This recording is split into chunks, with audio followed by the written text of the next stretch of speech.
18वीं लोकसभा की लड़ाई अब बेहद दिलचस्प मोड़ पर है।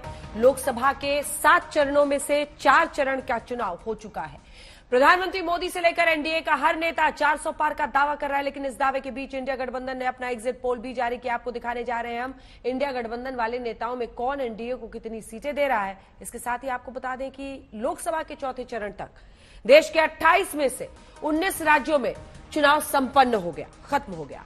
8 केंद्र शासित प्रदेशों में से 4 में चुनाव खत्म हो गया है, जबकि देश की 379 यानी कि 70% सीटों पर वोटिंग पूरी हो गई है। अब बाकी 2 चरणों में 164 सीटों पर चुनाव बाकी रह गया है, यानी ये तकरीबन तय हो चुका है कि सत्ता का ऊंट किस करवट बैठेगा। नतीजा 4 जून को आएंगे, लेकिन पीएम मोदी के 400 पार के दावे पर इंडिया गठबंधन का एग्जिट पोल चरण दर चरण आ रहा है और पीएम मोदी इंडिया गठबंधन को सीधा चैलेंज कर रहे हैं। स्पेशल रिपोर्ट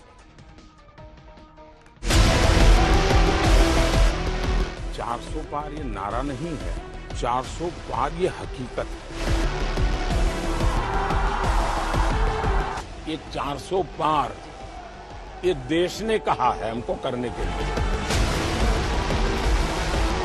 आप लिख के रखिए मेरे देशवासियों, हिंदुस्तान ने मन बना लिया है कि इस बार एनडीए 400 पार करने वाला है।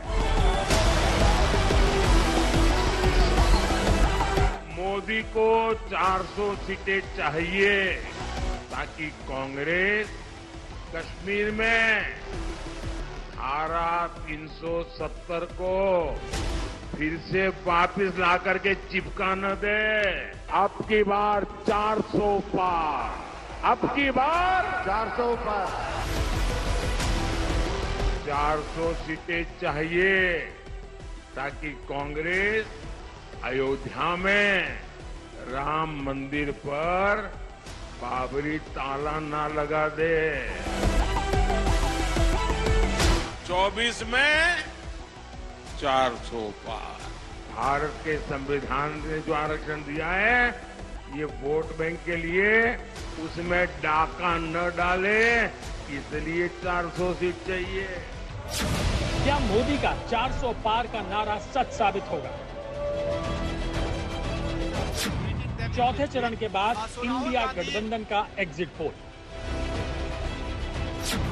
एनडीए को कितनी सीटें दे रहा है? इंडिया गठबंधन के नेताओं ने जारी किया एग्जिट पोल। इधर मोदी का शक्ति प्रदर्शन, उधर इंडिया गठबंधन का दावा। 18वीं लोकसभा की लड़ाई के 4 चरण पार हो चुके हैं और अब 5वें चरण की बारी है। आज पीएम मोदी वाराणसी में शक्ति प्रदर्शन कर रहे हैं। पीएम मोदी ने तीसरी बार वाराणसी से नामांकन किया तो एनडीए की ताकत से भी सबको रूबरू करवा दिया। अमित शाह से लेकर जेपी नड्डा, राजनाथ सिंह से लेकर सीएम योगी आदित्यनाथ, महाराष्ट्र के सीएम एकनाथ शिंदे से लेकर चिराग पासवान, जयंत चौधरी से लेकर पशुपति पारस, पवन कल्याण से लेकर प्रफुल्ल पटेल, अनुप्रिया पटेल से लेकर उपेंद्र कुशवाहा, रामदास अठावले से लेकर हरदीप पुरी तक, ओम प्रकाश राजभर से लेकर जीतन राम मांझी तक, चंद्रबाबू नायडू से लेकर अंबुमणि रामदास तक। बीजेपी के तमाम दिग्गज नेताओं के साथ साथ एनडीए के नेता पीएम मोदी के साथ साथ नजर आए। एनडीए 400 पार की बात है, 400 पार सीटें मिलेगी। बहुत सरलता से हम लोग इस लक्ष्य को हम लोग पूरा कर लेंगे। 2019 का सब रिकॉर्ड टूटेगा, मोदी जी फिर से प्रधानमंत्री बनेंगे, 400 पार का नारा है वो भी पूरा हो जाएगा। हम लोग एक तरह से भगवान से प्रार्थना करते हैं कि उनकी ये बात की अब की बार 400 पार पूरी हो। पीएम मोदी से लेकर एनडीए का हर नेता एक ही दावा कर रहा है कि अब की बार एनडीए 400 पार। लेकिन एनडीए के इस दावे पर इंडिया गठबंधन ने अपना एग्जिट पोल जारी कर दिया है। सबसे पहले आपको पश्चिम बंगाल की मुख्यमंत्री ममता बनर्जी का एग्जिट पोल दिखाते हैं। एनडीए और इंडिया गठबंधन को वो कितनी सीटें दे रही हैं। এবার যদি জিজ্ঞেস করেন দিদি খবর কি আছে কিছু, আমি বলি হ্যাঁ খবর আছে, জব্বর খবর। হাওয়া বদল মানে কি? হাওয়া বদল মানে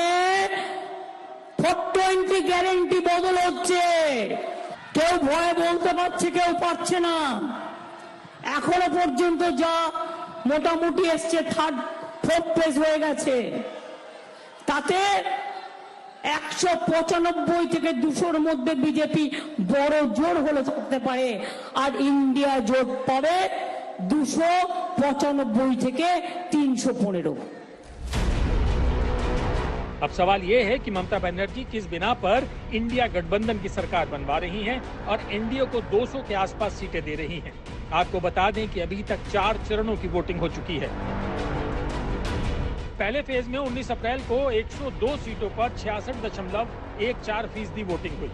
दूसरे चरण में 26 अप्रैल को 88 सीटों पर 66.71% वोटिंग हुई। तीसरे चरण में 7 मई को 93 सीटों पर 65.68% वोटिंग हुई और चौथे चरण में 13 मई को 96 सीट पर 67.95% वोटिंग हुई। लेकिन 4 चरणों की वोटिंग के बाद पीएम मोदी से लेकर पूरी बीजेपी सुपर कॉन्फिडेंस के साथ कह रही है कि मोदी की 30 टर्म की सरकार भी बन रही है। निश्चित रूप से भारतीय जनता पार्टी और एनडीए मिलकर हम 400 पार के लक्ष्य को पार करने जा रहे हैं। मैंने पहले भी बताया कि हम 190 के पार हो चुके हैं और इस चरण में सबसे ज्यादा फायदा एनडीए को होने वाला है। अब अकेली ममता बनर्जी नहीं है जो 2024 के लोकसभा चुनाव का एग्जिट पोल जारी कर रही हैं, बल्कि इस कड़ी में इंडिया गठबंधन के तकरीबन सभी बड़े नेताओं ने अपना अपना एग्जिट पोल जारी किया है। 20 अप्रैल 2024 को राहुल गांधी ने कहा बीजेपी 140 से ज्यादा सीटें नहीं जीतेगी। मैं सीधा बता देता हूं आपको, इनको 150 से ज्यादा नहीं मिलने वाली है। ये जो भी कहना चाहे कह लो, 150 से एक ज्यादा नहीं आने वाली। 21 अप्रैल 2024 को तेजस्वी यादव ने कहा बीजेपी 100 सीट भी पार नहीं कर सकती। लेवल प्लेइंग हो तो भाजपा 100 सीट भी पार नहीं कर सकती। 2 मई 2024 को शशि थरूर ने कहा 200 पार भी बीजेपी के लिए एक चुनौती हो सकती है। 7 मई 2024 को लालू यादव ने कहा ये लोग 200 भी पार नहीं कर रहे हैं। 11 मई 2024 को अरविंद केजरीवाल ने कहा बीजेपी को 220 से 230 से ज्यादा सीटें नहीं मिलेंगी। मेरा अपना मानना है और सट्टा बाजार में भी जो चल रहा है, इनकी 220 से 230 के बीच में सीट आ रही है, उससे ज्यादा सीट नहीं आ रही। 10 मई 2024 बीजेपी 200 से अधिक सीटें नहीं जीत पाएगी। अगर ये चुनाव बगैर किसी गड़बड़ के हो तो इनको 200 से ज्यादा नहीं मिलेंगे। लेकिन पीएम मोदी ने चौथे चरण के बाद 400 पार को लेकर आज तक से खास बातचीत में जो कहा वो भी आपको सुनाते हैं। कई विपक्षी दल ये कह रहे हैं कि 400 सीटें एनडीए को नहीं आएंगी। भारतीय जनता पार्टी को जो है 370 सीटें नहीं आएंगी। उनको ये लग रहा है हो सकता है 399 हो, उनको लगता है हो सकता है 398 हो, इसलिए उनका भी बेंचमार्क 400 है, हमारा भी बेंचमार्क 400 है और हमको लगता है हम 400 पार करेंगे, वो कहते हैं 400 पार नहीं करेंगे, तो इतना ही फर्क है। अभी तक लोकसभा के 4 चरणों में 379 सीटों पर वोटिंग हो चुकी है, यानी ये करीब करीब तय हो चुका है कि सत्ता का ऊंट किस करवट बैठेगा। आपको बता दें कि 2019 में 4 चरणों के नतीजे क्या थे। कुल seat 379, NDA 234, BJP 206, UPA 84, Congress 43, अन्य 61। लेकिन इस बार राहुल गांधी दावा कर रहे हैं कि पीएम मोदी के हाथ से चुनाव निकल रहा है। देश की शक्ति, देश के युवाओं, नरेंद्र मोदी के हाथ से चुनाव निकल रहा है। वो स्लिप कर रहे हैं और हिंदुस्तान के प्रधानमंत्री नहीं बनेंगे। उन्होंने डिसीजन ले लिया है कि अगले 4-5 दिन में आपके ध्यान को भटकाना है, कुछ ना कुछ ड्रामा करना है। आपके ध्यान को भटकना नहीं चाहिए। 4 जून को इंडिया गठबंधन की सरकार आ रही है। कांग्रेस दावा कर रही है इस बार का चुनाव जनता लड़ रही है, लेकिन जनता ने ईवीएम में किसका बटन दबाया है, नतीजे 4 जून को आएंगे। और पीएम मोदी के 400 पार के दावे से लेकर इंडिया गठबंधन के एग्जिट पोल तक सबका दूध का दूध और पानी का पानी हो जाएगा। आज तक ब्यूरो।